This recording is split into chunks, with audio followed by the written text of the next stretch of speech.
And last, I'll reintroduce our moderator for this exciting panel, Steve Tozer.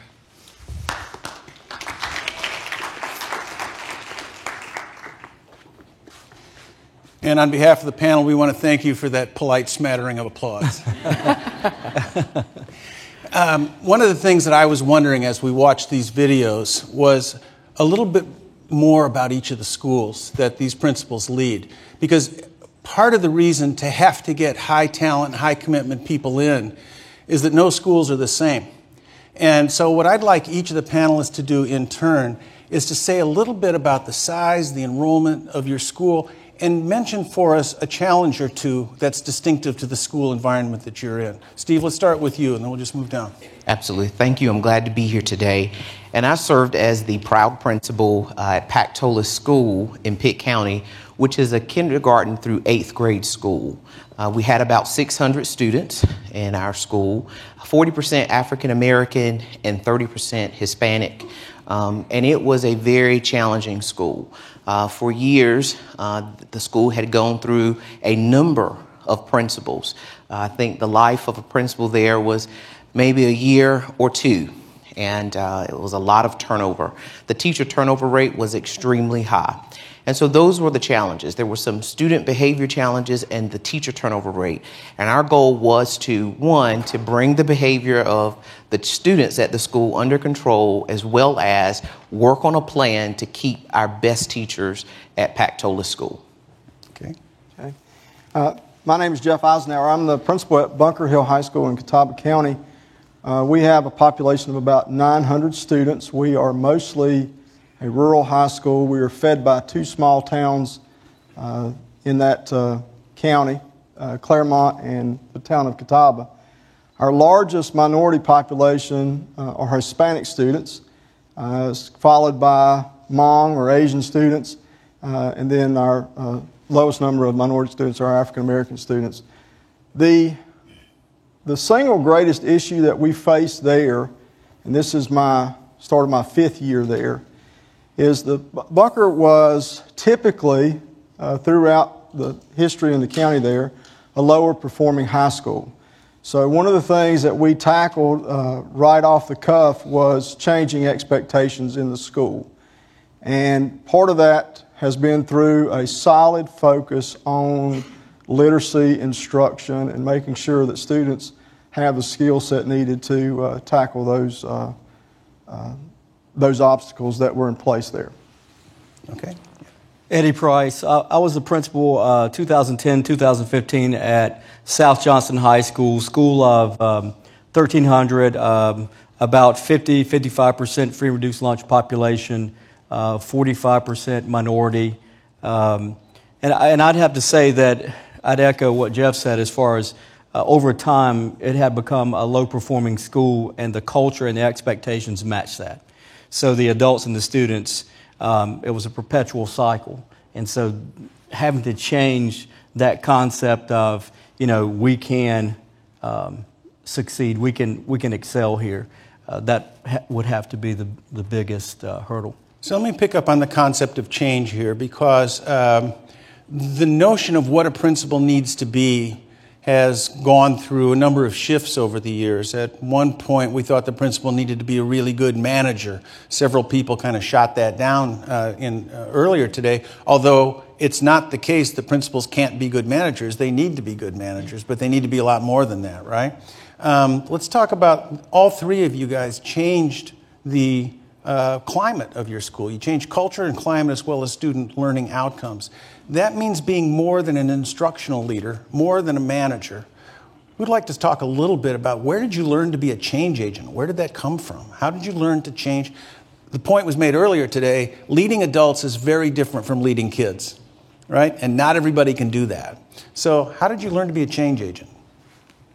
Let's start with Eddie. I think it's background. The most important thing to me is relationships. And I believe if you approach everything with that in the forefront, building relationships first. The staff had to know that I cared, that my mantra was, I'm going to help you grow or help you go.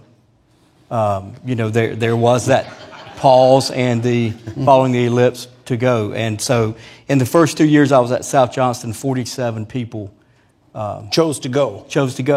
And it was a good decision because it began to change the culture in our school. And what we had to establish there was that you can develop relationships with kids and still have high accountability, high expectations. Because a lot of times some of the educators feel that becoming so student-centered, maybe we're moving a little bit away from accountability and holding kids really accountable, and that's not the case at all. In changing the culture, getting the right people in and having the autonomy, and I think Steve said that in his video, having the autonomy to move people out of the building was very important. But establishing the norm that you care about the kids and you care about the teachers there, that culture of relationships would precede change.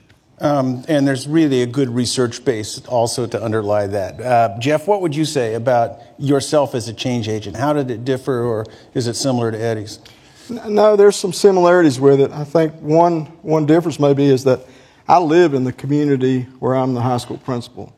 So I have a personal stake in what goes on. Those kids are my neighbors. You know, I go to church with some of those folks. I mean, so you have a community stake in what goes on. And Eddie's right. You've got to, sometimes you do have to make those changes. I mean, Todd Whitaker says you've got two choices. You can either help folks get better or you can change them. And that happens. As far as understanding the change piece, some of that comes through formal education. That, you know, all of us have been to school for a long time. The joke I have is that my mother took me to school at 5, and I was able to go long enough till someone started to pay me to come back. So, but you know, through formal education, you learn about that research, and then you know, looking at like Michael Fuller's work on sustainability and change, and how long it takes to do that. And I think that's the point that needs to be stressed here, is when you're bringing about change in an organization like a school, it's not done overnight. And so some of the things that Ann Clark mentioned earlier are key pieces that need to be put in place for principals also to go back each time to continuously learn about what goes on and how to bring about results. Steve, what would you add to that? Well, I agree that it's a combination of all that Eddie and Jeff has said, as well as learning in school about sustained change and change leadership. When I transitioned from Martin County as principal back to Pactolus, where I had served as assistant principal, I'll never forget receiving the phone call. In Martin County, the school was very small. It was maybe 10 teachers, 140 some students. And in order to get phone reception, you had to stand underneath one spot outside and not move to talk. And accepting the job, you know, they talked about there are some things that you're going to have to change. And when I finally accepted and signed the contract, they said, by the way, there are other things we didn't tell you now that we will tell you. And what was most important to me was listening and hearing what every employee had to say. So I called the secretary at the school and said, I want you to schedule 20-minute appointments with every staff member at Pactolus. Every staff member, custodian, bus driver, part-time staff, because I want to hear what they have to say. And so part of that was hearing where they were as a school, gathering that data and information. And at the very first staff meeting, I popped on the screen a Wordle, and it had sort of laid out everything and every concept and idea about every issue and problem at the school. And I asked them, if you want to change this, you've got to commit to me that we change it. And sort of similar to Eddie, that year I had 17 people walk out of the door. They were done. But that was okay, because that gave us the opportunity to get some people on the ship who were committed to change and implementing sustained change in the school. So in just a minute, I'm going to open this up to the entire audience to raise questions of our three panelists. Before I do, I'm going to say something and get their response to it. When we started our program at University of Illinois Chicago, we brought in the highest performing principals in the school system who had moved their schools the most from being low performing to high performing. And we asked them what they did to move those schools, similar to what you've been hearing here. And then we asked them, do you think you could help train the next generation to do that? And every one of them said yes, that they could do that. We based our curriculum on what those principals were doing that moved schools. So I'm going to ask for a short answer from each of you. Do you think you could help train the next generation to do what you've done? Or is it just a gift from God that you've got that nobody else could do? Steve? It is a skill that I think that can be taught. Bragging point, my former assistant principal went to have her own school, and she moved it in 1 year from a D to a C. So it can be done. That is a good bragging point. Go ahead, Jeff. Yes, and one of the things that you constantly do in this job is to go to those people and say, when are you going to go back to school to work on that administrative degree? You would make an excellent administrator, you'd make an excellent principal. It's time for you to step up. So, yes. Which reminds us that Tom Peters once said, great leaders don't build followers, they build great leaders. Mm-hmm. Right? The more leaders you build in your school, the more successful kids will be in that school. Eddie? Just like Steve, I think that in my tree, it either says that I have been doing that or that I'm old, because I have a lot of APs who have become principals who are successful. I also teach at NC State, have been given that opportunity in their program. So no doubt in my mind that we can teach that. So not everybody can learn to do this. You couldn't get these results with a random sampling of people off the street. But the reality is enough people can learn to do this that we can actually improve schools at scale. Who'd like to pose a question to any one of the panel? And come on, I gave you advance warning, so you must have something ready here. Yes. I'm trying to come up with the wording of the question that conveys what I'm looking for. What I'm looking for, I guess, is what structural impediments are there?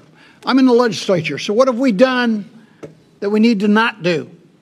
What have we not done we need to do in order to help you and other principals be better principals? Eddie? Well, I'm not sure done or not done, but I can say that in 2010, well, from 2010 to 2015, I committed about 70 hours a week to that school, and we turned it around, and that is rewarding. And I don't know if you can incentivize that in people to have them do that. I don't know if it's healthy. I did a time study to try to figure out if I could be more efficient in what I was doing in regards to balancing family to work. And I'm not sure that in order to get it done the way we're talking about doing it, I'm not sure that I could have cut any amount of time. So I think there are two jobs that are being done. In a high school, I believe there's an operations person. And in our district, when I moved into the central office, I've been able to influence. And we have operation directors now that we have in feeder patterns who handle the management of the facility crisis and the day-to-day stuff so that we can be that focused instructional leader.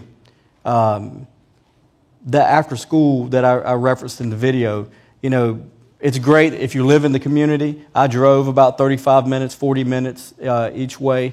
And so getting home 10, 11 o'clock at night was difficult after athletic events, clubs, performances, and things like that. So I'm not sure that it's something that can be done, but the structure of separating some of the roles now that have been heaped onto the principal over the last 30 years, maybe if we want instructional leaders, that we can pare it down to that.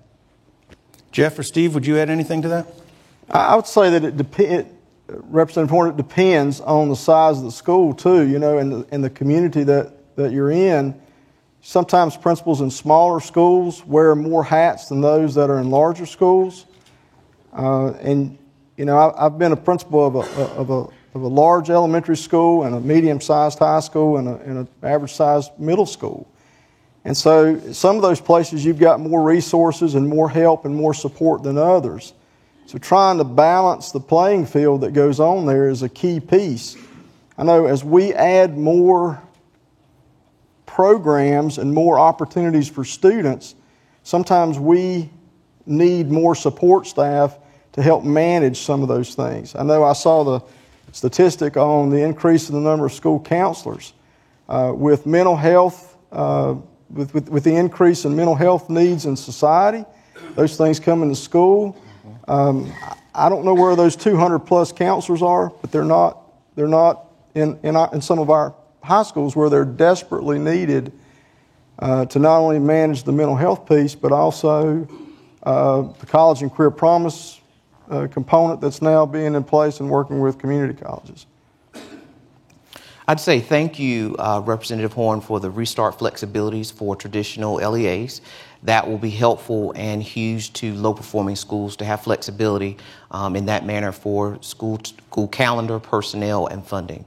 So that will be great in some way if we could continue to look at that and expand it across traditional LEAs, even outside of low-performing schools. I would also ask if we could look at an allotment for enhancement teachers. That's critical with the adjustment to K-3 class sizes. And I think I know that that's on the table, and we're certainly appreciative for what you've done, but if we could continue to look at enhancement teachers in our districts. Can I follow up? Yeah, please do. First of all, I want to just comment on this enhancement teachers. I'm sorry, but I don't think those programs are enhancement programs. I think they're fundamental to the growth of the child, the growth of the student, regardless of age, expands their mind. I don't see music, arts, and PE as being enhancement courses. I see them as being fundamentally important in the development of the student.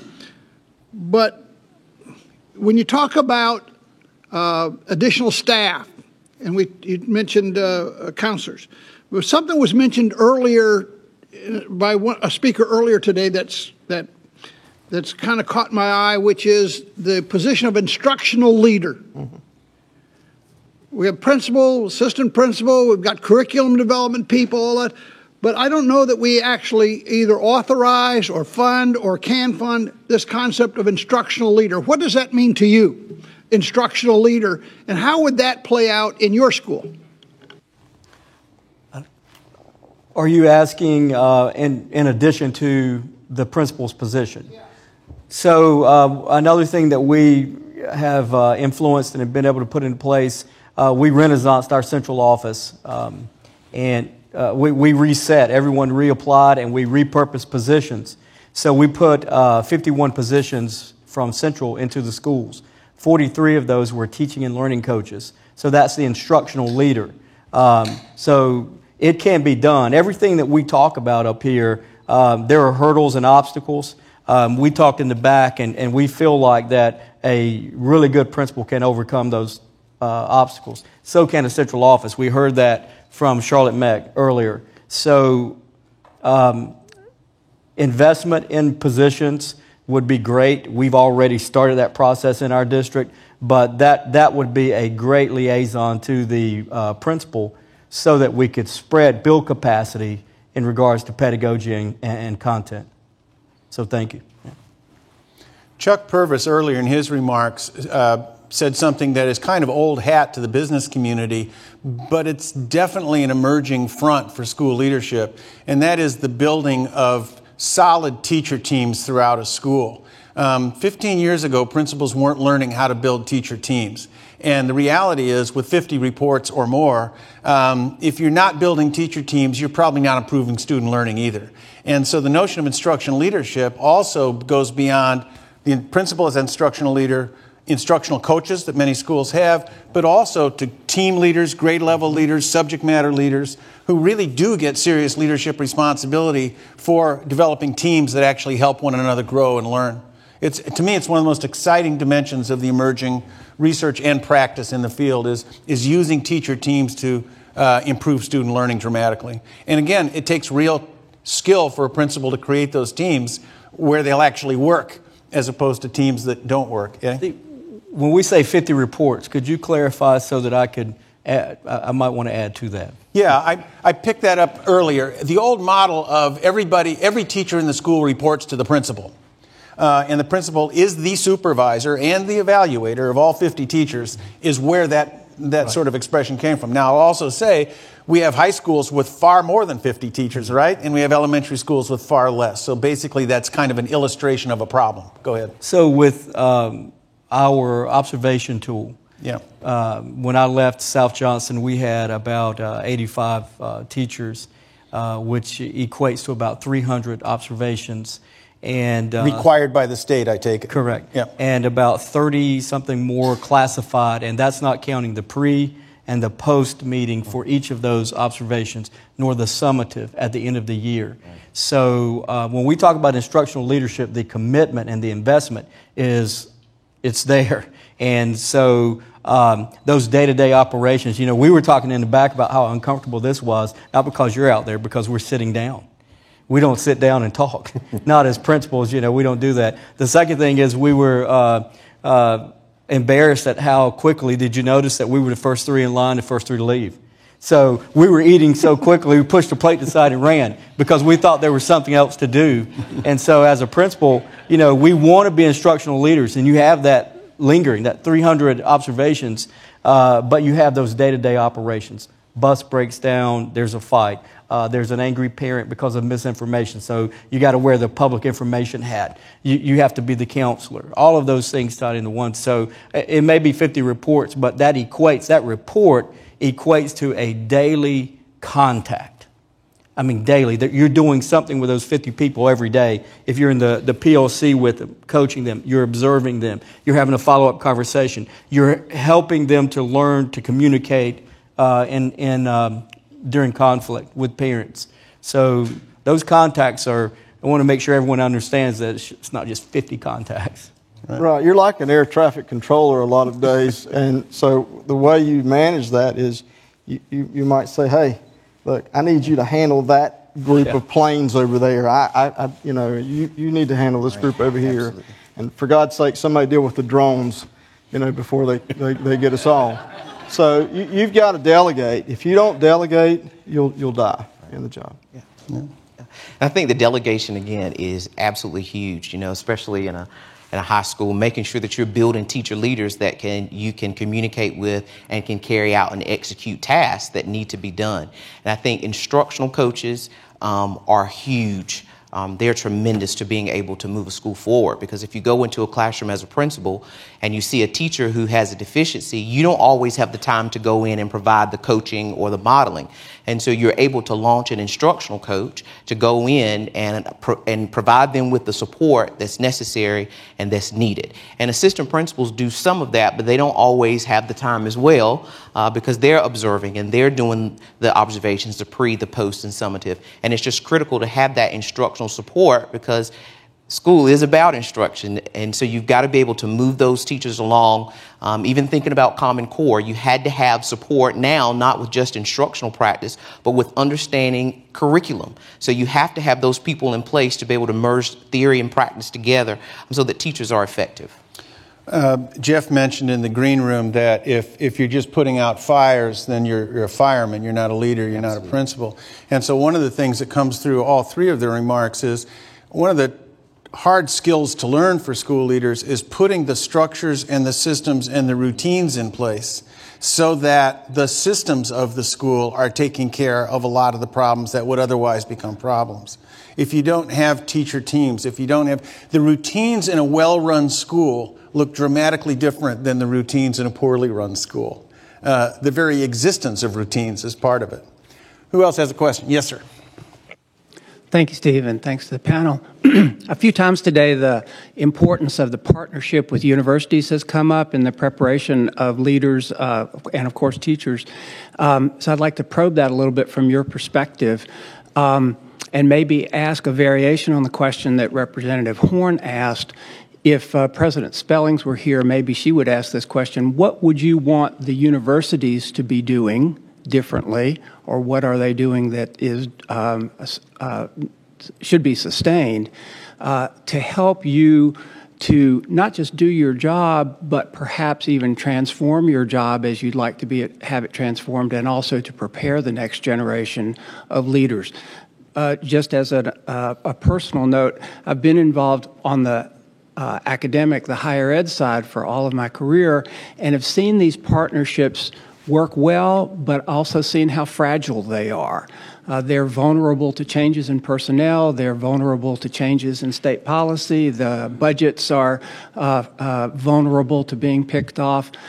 So what advice would you give to both policymakers as well as higher education administrators to make that partnership work for you and for the next generation of leaders that you'd like to prepare? Could you identify yourself so everybody knows who asked this difficult question? I'm sorry. I'm David Cooper. I'm a retired professor and dean of education from Elon University. Who wants to tackle this one? What? I'll take a stab at it, but because I know that what I don't answer, these guys will. So I'm just going to set the plate. Go ahead. That's good. Our partnership through the Wallace Foundation and NC State, we are just in Johnson County. We're just starting that, and I can't imagine that there's a better first step in being at the table and allowing practitioners to have a voice in what it looks like. And I certainly want to walk on eggshells and make sure that I don't say anything that I shouldn't say. But in regards to theory and research, it's very important, obviously. But there has to be an element of application, that reality that a practitioner may be able to bring on a daily basis. And I can't applaud NC State and Wallace Foundation enough for starting this journey with us. So we're there. I'll tell you, if you ask me that question, if I could come next year, I'll tell you more about it then. What else would you guys like to say? How can universities be the most effective partners that you could have? Steve, what do you think? Well, I applaud, efforts in partnering with districts in STEM education. I think that's huge. That's been tremendous, particularly for our district, and the commitment to partnering with our community colleges with early college high schools. That has been huge for a district our size with 13 schools, 5,800 students, to allow students to have that early exposure and to earn credits towards having a 2-year degree upon, graduating.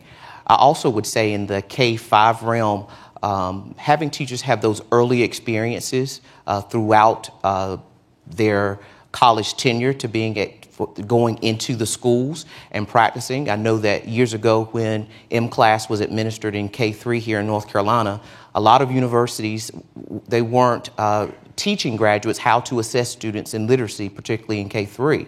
And so that was huge. And so in having those conversations with IHEs, that was immediately adopted in a lot of the public institutions, and teaching those teachers how to assess, because that was a critical skill that was needed upon graduation and assuming a position. Before Jeff goes, I just want to put a big underline. I mean, if we pay attention to the research, we know that one of the most important levers that we have for improving student learning in lower performing neighborhoods is early childhood education. And I know that Best NC is actually pursuing that agenda right now. We also know that one of the most powerful levers we have is school leadership. We haven't brought together those two communities very well, the school leadership community and the early childhood community. If we had leaders who truly understood early childhood, that would be a leg up, and that's a place of great potential for partnerships between universities and districts. Jeff, what would you add? Well, I'll go back to what Eddie said starting off. I think the theory and the research is very important to have in place, and there's a lot of it out there. So let's maybe to focus on where the most results come from. So maybe narrow the focal piece with that. The other piece is I have a teacher in my building who came to me about 3-4 weeks ago at the start of school, and she said, Dr. Eisenhower, I'm starting my MSA program. I need to work with you hand in hand. I've got a facilities paper that I need to write. I've got an interview, and I said that my thing was, anything that you need to help you get through that program, let me know, and we'll partner on that. So you want to put people immediately out of the gate with a principal to start working on something. The other piece that I would add is, and I'm going to speak directly about the secondary level. High school principals deal a great deal with economic development. That is a missing piece in the teacher ed program of where secondary education fits into the realm of economic development. So, the high school principal now has a huge partnership with community colleges. We have huge partnerships out here with businesses and community members, intergovernmental agencies and those types of things. You've got internships, you've got apprenticeships, so you've got to make sure that you have a foot in the door and understand the business side of things and being able to make those community connections. And the only reason that I have any knowledge in that is because I was an elected official. And so, that background gives me some knowledge into that area, and I think that's an area that's missing. And I'll just sum it and say this, we want, certainly college is something that we want a lot of students to end up going if they're qualified. But at the high school, we want to make sure everybody has a job and that they have a career and they're building capacity for wealth. And so that's a piece that I would add in for those programs, maybe focusing on the secondary piece. We have a question over here, and then I'm going to ask Jim Redden to give me a time check in a minute so I can just monitor our time. We may have quite a bit of time left, but I've lost track. Go ahead, yeah. Thank you so much. Jamie Falkenberry, he's me with the Lieutenant Governor's office, and I went to Elon, so go Phoenix. We're in our office, we're in a kind of interesting position because we're on the State Board of Education as well as quasi General Assembly. And a lot of times we want to look, and this is kind of a piggyback off of what Representative Horn discussed, but pushing aside funding, and I did hear calendar flexibility, but are there specific policies at either the state board level or laws at the General Assembly level where each day where if you said, man, if I just didn't have to do this, or if this policy didn't exist, I would have X amount of time more, I'd have more flexibility, or I'd be able to do something else? If further explain that question, but is there a specific state board policy or a General Assembly law without funding attached to it that you think could be fixed immediately?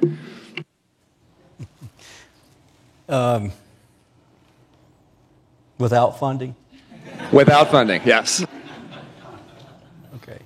I would say, something simply earlier we were talking about the numbers of observations and that the system may be a bit cumbersome. And I'm all about accountability. But I'm not sure that putting something into place without personalizing, allowing a principal the opportunity to discern who needs multiple observations and who doesn't. That doesn't mean you're not working with a teacher, that you're not coaching a teacher. So that's probably the one that I can think of without funding. You did say without funding.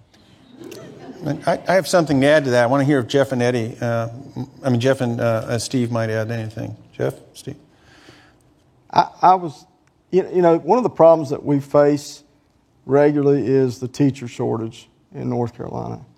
And it's getting more and more difficult. Now, I don't know if you can do that without adding funding to that, but that's a task every year. And so I would look, particularly if you're, around trying to find people in CTE and some other areas. So we need some policy changes, perhaps, to be able to solicit some folks from outside the normal track of teaching to be able to come into the classroom. And that would be my... Steve, what would you say about it? I'm going to agree with both of these gentlemen, as well as Dr. Price's emphasis on having some flexibility with the evaluation process. It is a bit intense, so if there could be some flexibility in the number of evaluations and how we evaluate, which I think there has been some conversation around that here recently. So that is what I would say without regard to funding. So this raises an issue that came up more than once this morning, and that has to do with how much autonomy do principals already have. And what you typically find is for good principals, they'll say, look, I can actually achieve what I need to achieve within the structure that I've got. I've got enough autonomy to make it work. So if you want me to say what you would change that's funding free, I'm not so sure I can come up with anything real good. On the other hand, if you say, are there things you could change in preparing and selecting principals so that more of them look like this group, except I'd like to see a greater diversity of gender up here, actually. Just saying, right? All right, so if you wanted to say, what could the state do that would change who gets in their seats, there's quite a bit the state can do that is funding free. I'll just give two quickies. You could make every university in the state demonstrate its high selectivity of who gets into their principal program. Right now, nationwide, as I said before, any teacher who wants to be a principal can get a principal certificate. That's not how you build a high-quality profession of anything. All right. Secondly, you could require that every single principal preparation program in the state has a partnership with a school district that's engaged. So, but these are not about these guys' work. Those kinds of things are about who gets in their chair. And the state does have the power to make some changes there. All right, I saw two, and so let's one there and then in the back. Go ahead. That's Bonnie in the back. Okay, go ahead. Hi, Julie Marks with the Education Policy Initiative of Carolina, UNC Chapel Hill. So I have two more what do you need, what do you want questions. I was going to say it's two-part, but they're actually not related, so I'll do it quickly.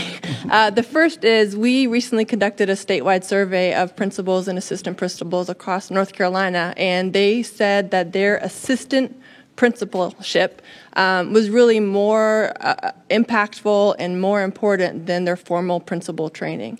So I guess I wanted to get your reactions to that, and if you agree, what supports, what structures would be useful to have this more, have a more level playing field to have that experience across schools? Well, I think in other countries, do they not let them have internships? Is that not a part of the process? If that's what you're asking, I certainly believe in a part of the preparation, but that would require funding to be able to have someone to gain experience through the internship, and we don't have enough of that. So if you're asking the experience of being an AP in formal prep, a part of that would need to be real life activity experiences, and I would agree completely with that, but it would come with money. Yeah. And how do you do that? It depends on that experience as an assistant principal, because if you're just allowed to be the manager there and you're dealing with books, buses, and bad boys all the time, you're not going to get to that place. So I think all of us could probably go back in time and say we had great opportunities to work with principals who mentored us. The other piece, though, is that once you get the principalship, that's when the learning really starts to occur.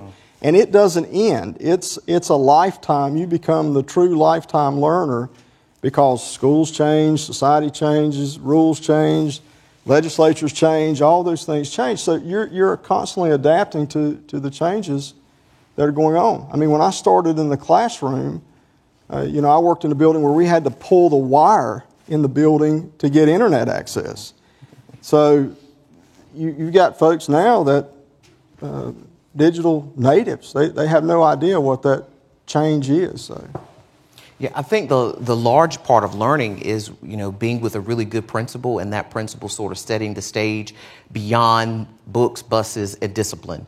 But at the university level, I know that oftentimes the university maybe will kind of shortly or briefly highlight how to create a budget, because a lot of assistant principals have no concept of budgeting or how to spend school funds or understanding the allotment process. So I think universities can certainly build on that because it's important that you're in a school. I know when I was a principal, I had almost $300,000 budget in federal funds. Well, how do you spend that? How do you allot that? What can I spend it on? How do I look at my funding and look at my school improvement plan and build my budget around the school improvement plan?